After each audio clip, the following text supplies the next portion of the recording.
The sky over Vester 9 burned the color of iron. Captain Laura Keene stood on the bridge of the Deliverance, a heavy cruiser built for wars that were supposed to end a century ago. Ow. The ship's metal floor shook under her boots. Every few seconds, distant explosions rolled through the atmosphere and made the reinforced glass hum. Shields at 30%, Lieutenant Scott Rains called out from the control pit below her. Sparks jumped from his console as he spoke. Another strike, and we lose the port batteries. Hold position, Laura said. We finish what we came here for. The burning planet filled the main display. Streams of fire ran across its continents where orbital rounds had hit fuel silos and reactor cities. The Empire had come to erase the free colonies, one world at a time. Vester 9 was only the start.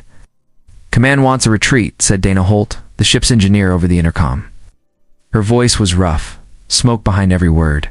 Our engines can barely cycle a jump. If we stay, we cook in orbit. Laura kept her eyes on the screen. Engage the ground charges, she said. We don't leave this world in their hands. There was a long silence. Holt answered, Copy that. Charge is ready. A signal flashed across the tactical display. Imperial dreadnoughts were dropping into low orbit, shield flare lighting the upper clouds. The fleet's central command code appeared on the side channel.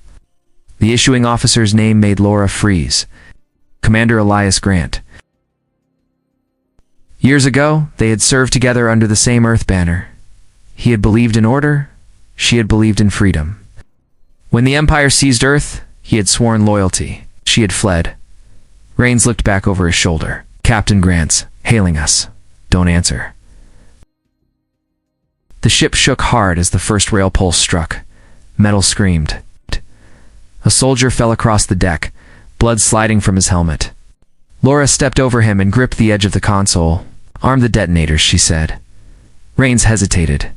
Ma'am, there are still people down there. Her jaw locked. They knew what this mission was. From orbit, the Empire's signal hammered through static. Through the noise, Grant's voice came clear and steady. Keene, stop this. You've already lost. Don't make it worse. She stared at the image of the burning planet. It's already worse, she muttered. Then she gave the final order. Detonate. The Deliverance turned away as the charges ignited below. A white flare grew across the surface until it swallowed the entire horizon. The sensors had to shut down before the radiation burst, tore through the data feed. When the light faded, half the planet was gone. On the Imperial flagship, Commander Grant watched the screen go blank. His voice was almost a whisper. She just burned 10 million lives. Behind him, a junior officer asked, Sir, what do we do now? Grant looked out into the firestorms and said, Now we remind Earth who started this. The Deliverance drifted in a dead zone between systems. Every deck smelled of burnt metal and cold air. Crews worked in silence, patching what was left of the ship. Outside the windows, the stars looked like shrapnel scattered through black glass. Captain Laura Keene stood in the command chamber, with her jacket half torn and oil across her hands. The jump drive was barely holding. The crew exhausted, but she couldn't rest. She kept seeing the flash of Vester 9 behind her eyes. Lieutenant Rains came in with a data slate. Transmissions from the outer colonies. They know what happened. What are they saying? They're calling it the Vester Massacre. Some of them blame you? Laura nodded once. They're not wrong. He didn't answer. He just looked tired. The door slid open again. Dana Holt walked in from engineering, a coil of wire slung around her shoulder. Her voice was low but steady. We pulled a signal from the old deep network. It came from Earth. Laura turned slowly. Earth's locked down. No one sends out signals. It's real. Buried in the quantum band. The encryption is pre-Empire. It looks like a Founder's code. Rains frowned. Founders? You mean before the unification? Holt nodded. It's older than anything in the grid. Maybe a failsafe. It's warning something about human isolation protocols. Laura looked between them. Could it help us? I don't know, Holt said. But if it came from Earth, the Empire won't ignore it. Laura stared at the cracked stars through the viewport. Earth was worse than forbidden. It was caged. The Empire had turned it into their fortress world 200 years ago. The thought of setting course there scraped at her chest. "Repair the stealth drive," she said. "We're going back." Rains blinked. "Joe, that's suicide." "Then make it a clean suicide," Laura answered. "If there's something there the Empire wants hidden, it might be the only chance we have." Holt stepped closer. "If we find what that signal means, we could destroy the chain that binds them." The deck lights flickered. Distant thrusters pulsed as the battered ship changed course. Somewhere in the hull, a weld snapped from the stress. It sounded almost like a heartbeat. On the ship's outer cams, the stars shifted. An Earth appeared in the far quadrant of the map, a dark sphere wrapped in signal static. Laura watched it appear and said quietly, "Every sin begins and ends there." In his quarters aboard an Imperial flagship, Commander Elias Grant studied the same encrypted signal. The technician said it came from deep inside Earth's core. He dismissed them and locked the room. Alone. He replayed the audio. A voice spoke through static, weak but human. It said, "Project warning. Stand by for activation." Grant froze. He had heard that phrase once before, decades ago.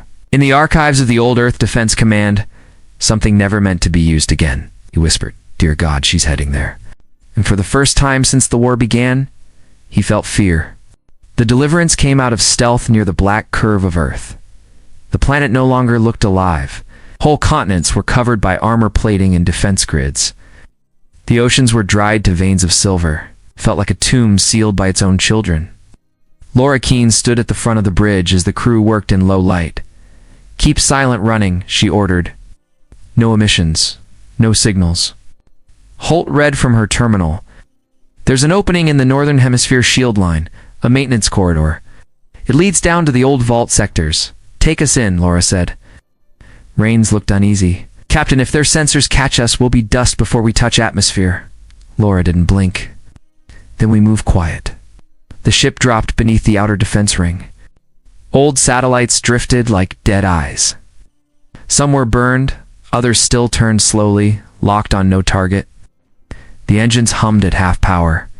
Everyone spoke in whispers. When they hit low orbit, Earth filled the screens with ash-colored clouds. Bolt towers reached from the surface to the sky. Red flak bursts flashed above old city zones. "Landing path engaged," Holt said. The shuttle bay opened. Laura strapped in with Rains, Holt, and 4 soldiers. The shuttle's skin rattled as they began entry. Fire streaked across the windows. The ground below looked like a field of metal scars. As they broke through the clouds, the sight hit them. The ruins of New York Dome stretched for miles, flattened towers under layers of steel dust. Wind tore through broken walls. Nothing grew. The air was thin and dry. They landed near a sunken structure that matched the code Holt found. The group moved through twisted corridors with rifles and scanners ready. Echoes bounced off half-collapsed walls. Inside a wide chamber underground, large machines stood silent, covered in frost and corrosion. A circular core hummed softly in the center. Symbols of the old Earth Defense Command still glowed on its sides. Holt stepped forward, eyes wide. "This matches the pattern. It's the Continuum Vault. It's real."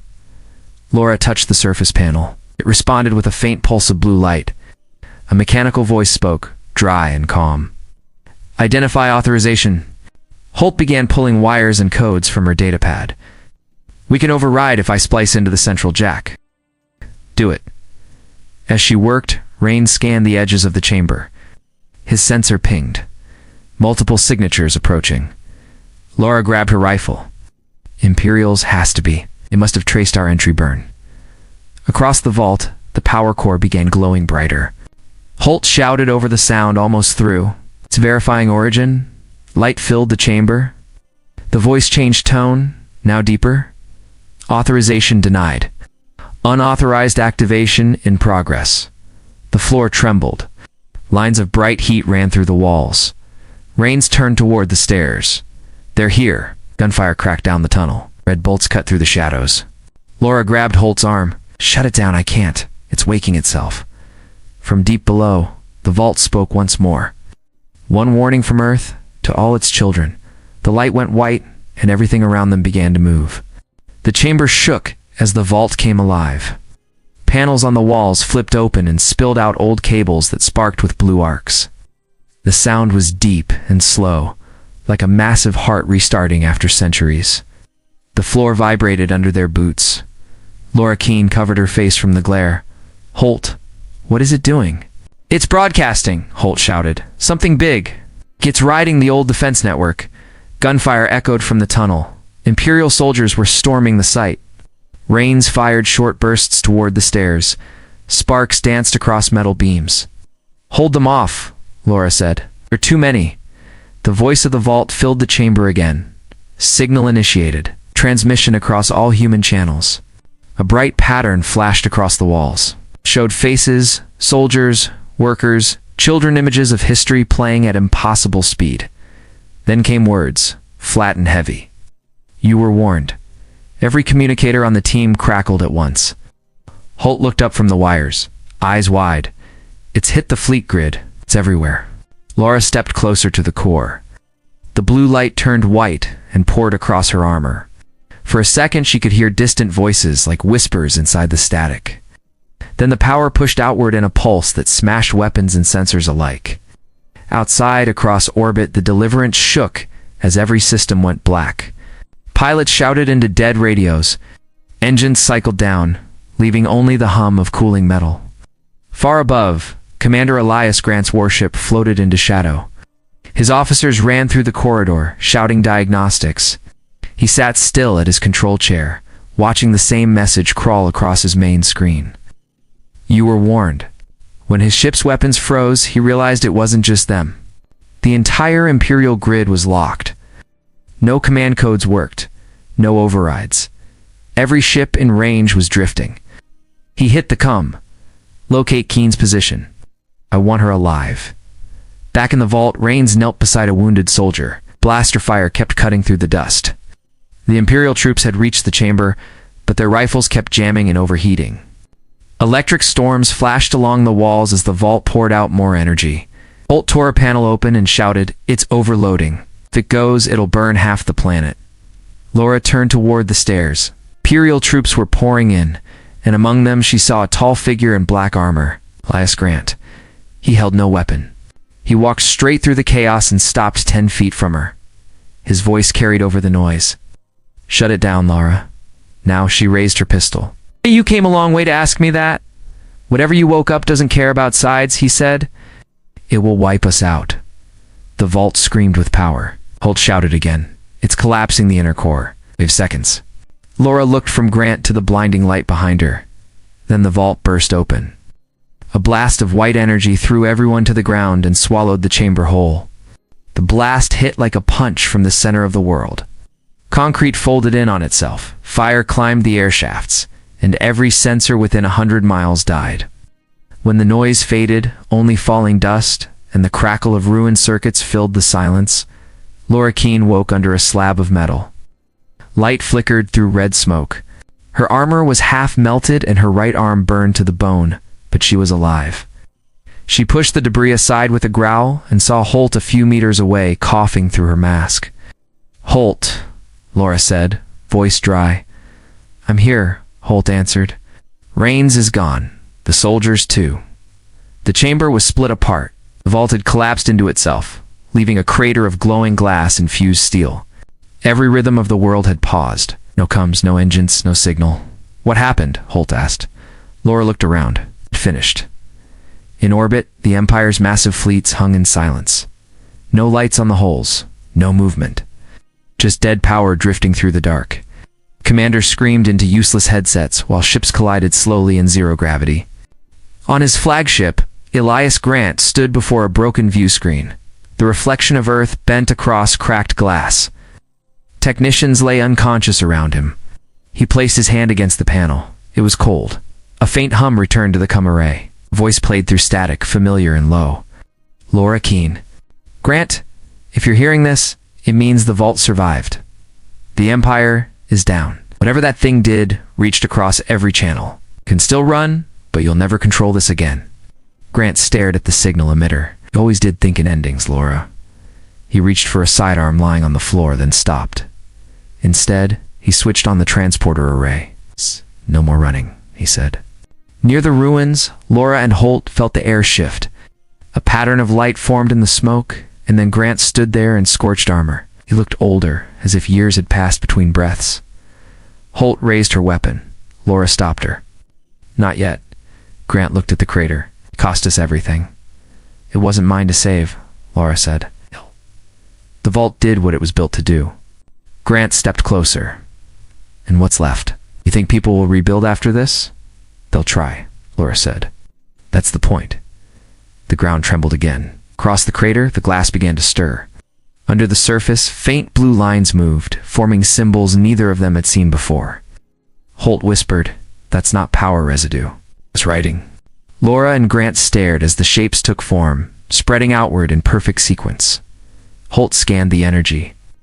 Her screen came alive with one repeating signal. "It's sending something," she said. Grant's eyes widened. To where? The radio cracked with a single phrase clear through the static. "One warning from Earth, Phase 2 initiated." The ground split open in a wave of white fire, and the signal carried into the sky.